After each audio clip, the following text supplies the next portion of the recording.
In the last video, we learned about work, energy, and the work-energy theorem.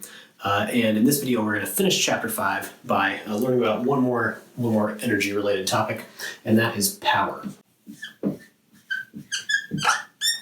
So this is another one of those Physics 106 vocabulary things. We have to be careful talking about power versus energy because they mean very different things. So power is the rate that work is done, or the rate of doing work.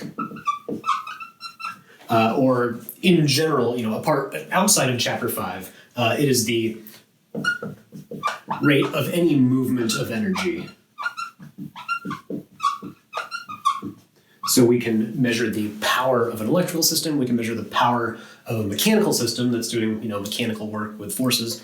You can even measure power of chemical energy as it moves from one place to another. All of these things are done. So if this is the rate that work is done, our equation for power, capital P, is going to look something like work over some time interval, right? We could also say that if this work is being done on an object and is increasing its kinetic energy, we could also write this as the change in the kinetic energy over time of an object, or really, because this can be the movement of any energy, it can be delta E of any sort over delta T. All right, so this is the most generic version. These work over delta T and delta KE over delta T. These are specific cases of delta E because these are each their own quantity of energy. All right, so our units of power are units of work over units of time, or units of energy over units of time. So that is joules per second in SI units. And the joule per second gets its own name. 1 joule per second is a watt, named after James Watt, Scottish physicist and inventor, I guess. So watt is abbreviated capital W, and it is common in everyday life to see kilowatts and megawatts, prefixes on watt. And in the electronics class I teach, we also use milliwatts. Those are pretty common for small electrical systems. Anyway, but in this class, we'll have everything in watts. Maybe I would give you something in a problem in kilowatts or something like that. But all right, the only other unit that you guys should be aware of, and I'm not going to quiz you on this, but just because another unit of power you might encounter is the horsepower, abbreviated HP. As it turns out, there are a few different kinds of horsepower defined for different things, electrical systems or mechanical systems.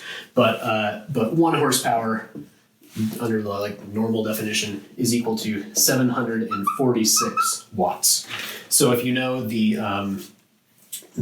power output of your car engine in horsepower, for example, you can convert that to watts to figure out how many joules per second of work your car's engine can do. All right. Let's erase this. There's one other important power equation, one other useful power equation that I'm going to write down. It's not anything that we couldn't get with things that we already know, but it is useful in some problems. So if our power is equal to work over some time interval, so we're looking at how much work is done on something when there's a force pushing it, we can rewrite the work as FD cosine theta. This is just our definition of work over delta T. So if we look at, I'm just going to circle these variables, d over delta T, that is like the distance we're moving over the time it takes us to move that distance. This is the speed v, right? The magnitude of the velocity. So in other words, we can rewrite our power as FV cosine theta, where theta is still the angle between the force and the direction of motion, but this is sometimes useful.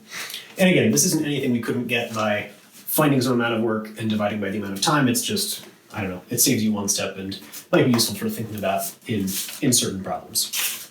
Okay, great. So let's do two examples of work problems. One is going to have one is going to ask about power. The other is just going to be a regular sort of example. So let's say we have a block on a ramp that is 20 degrees. Maybe I'll write this in words.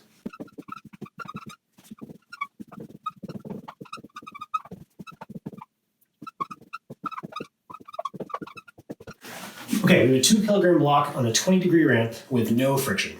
If it starts from rest, what is the speed after it has gone 2 meters? And I mean 2 meters in the along the ramp direction, not in the X or in the Y. So we have a block here, it goes down here, and we want to know what its final velocity is. So this is a problem we could solve with forces. I encourage you to do that if you're interested, but we're going to do it with work. So, so if we want to find out the work, we have to identify the forces on the block. So let's draw a quick free body diagram. So the block is touching the surface, so there's a normal force. We have gravity pulling it straight down, and there's no friction, and there's nothing else touching it, so those are the only forces on the block. So if we want to find the net work on the block in order to use the work energy theorem, one way of doing that is to find the net force. And we know our gravity has two components, right? The perpendicular component and the parallel component. And the perpendicular component is going to cancel out the normal force and leave us only with the parallel component. So without doing any math, I can just say the net force is going to be Fg parallel. How big is Fg parallel? Well, this angle we know, that's 20 degrees, and the magnitude of this we know, that is 2 kilograms times 9.8 meters per second squared, which equals 19.6 newtons. So Fg parallel is equal to 19.6 times the sine of 20 degrees, and that is equal to, why did I not write that down? Hang on, any second now. It is 6.7 newtons. Yeah, that seems about right. Okay, great. So we know the net force. We know the net force is in the parallel to the ramp's direction. So our net force is in this direction. Our direction of motion is also in that direction. And so our work is equal to Fd cosine theta, but F and our 2 meters of distance are in the same direction. So we have F 6.7 newtons times D, that is 2 meters, times the cosine of 0 degrees, because again, the F and D are in the same direction because I found F net. And so this equals 13.4 joules of work, which is what I had written down, but I didn't have the step in between for some reason. All right, great. So using the work energy theorem now, the net work is equal to the change in kinetic energy. And the change in kinetic energy is equal to the final kinetic energy minus the initial kinetic energy. And the initial kinetic energy is 0. So this net work, this 13.4 joules, that is just equal to our final kinetic energy. So to solve for the answer here, I'll just make a little more room.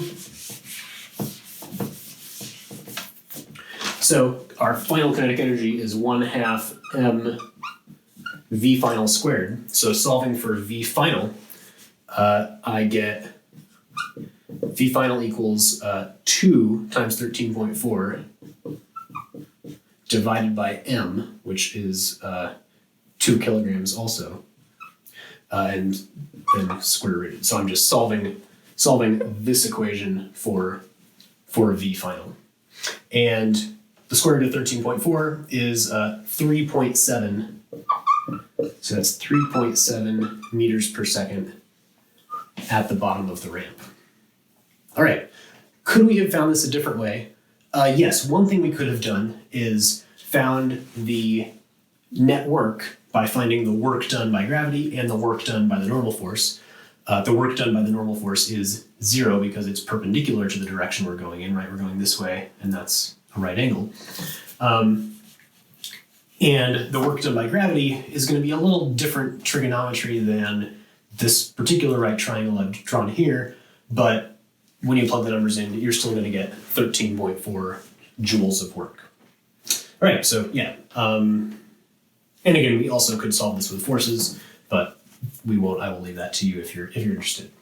So while I'm erasing, we could make this problem more complicated by adding friction, and then some of that some of that work is being lost to this force of friction that's taking energy away.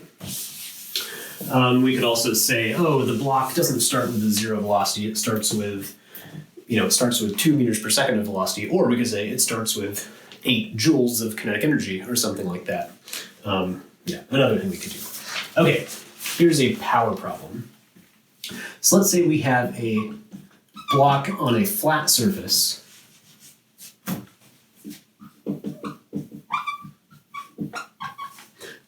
with mu equal to 0.2. The block is 20 kilograms.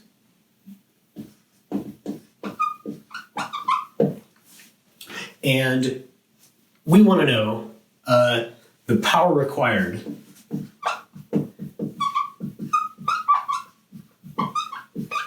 to push the block at a constant speed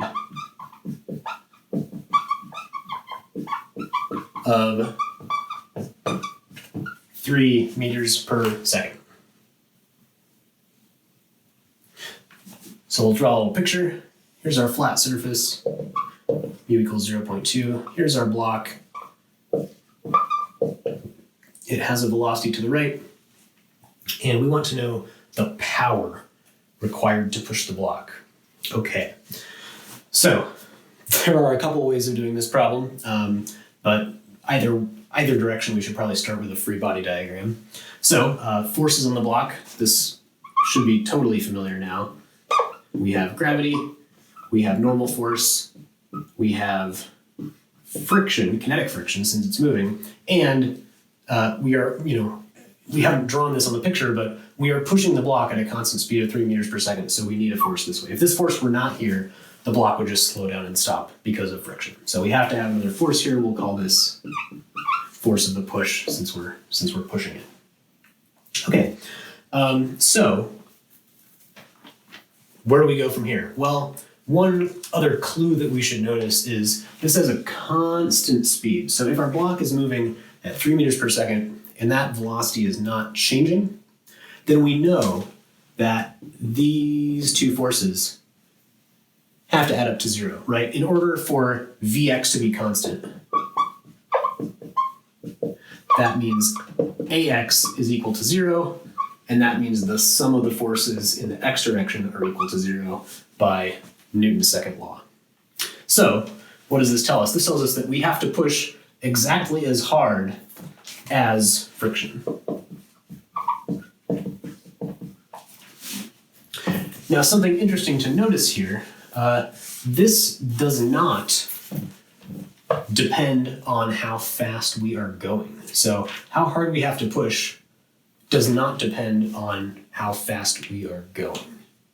It will affect the power, as we'll see in a second, but it doesn't affect this amount of force. Okay, so we should find out how big this is. So our kinetic friction is equal to mu times the normal force. Here in the y direction, the only things we have are the normal force and gravity, and our block is sitting on the surface, not moving up or down. So our normal force in this case is going to be equal to mg. So we have and mg is 20 times 9.8, which is 196 newtons. So mu is 0.2 times 196 newtons is equal to 39.2 newtons. So the friction is giving us 39.2 newtons of force that way, and we have to push 39.2 newtons hard that way to counteract the friction. All right, great. We are now almost done with this. So let's erase this. Yes, let's erase this. So if we want the power, one way of doing this is to use our FV cosine theta equation. So our force is 39.2 newtons, our velocity is 3 meters per second, and cosine of theta is 0 because our velocity and our pushing are in the same direction, and the cosine of 0 degrees is just 1. So we get 39.2 times 3, which is, we will round to 118. And what are our units of power? Joules per second, or watts. So our power equals 118 watts. That's how much energy per second we have to put into the block. All right, so that's the answer. There are a few more things we can talk about. One is, if we are putting in 118 joules per second into the block by doing work on it, where is that energy going? Why isn't the block speeding up? Well, our friction is doing negative work, and if we calculated it, it would be a negative power. So that is 118 joules per second are leaving the block and being taken away by the friction. Where that energy goes, we'll discuss a little bit later, but the short answer is the surface is going to get a little warm if you have friction from things rubbing over each other. All right, and as a result of putting the same amount of energy in as comes out, our net power, or our net work on the block, is 0, and so the change in kinetic energy is 0, which is what we already knew because we knew the speed was staying the same. The speed was staying 3 meters per second.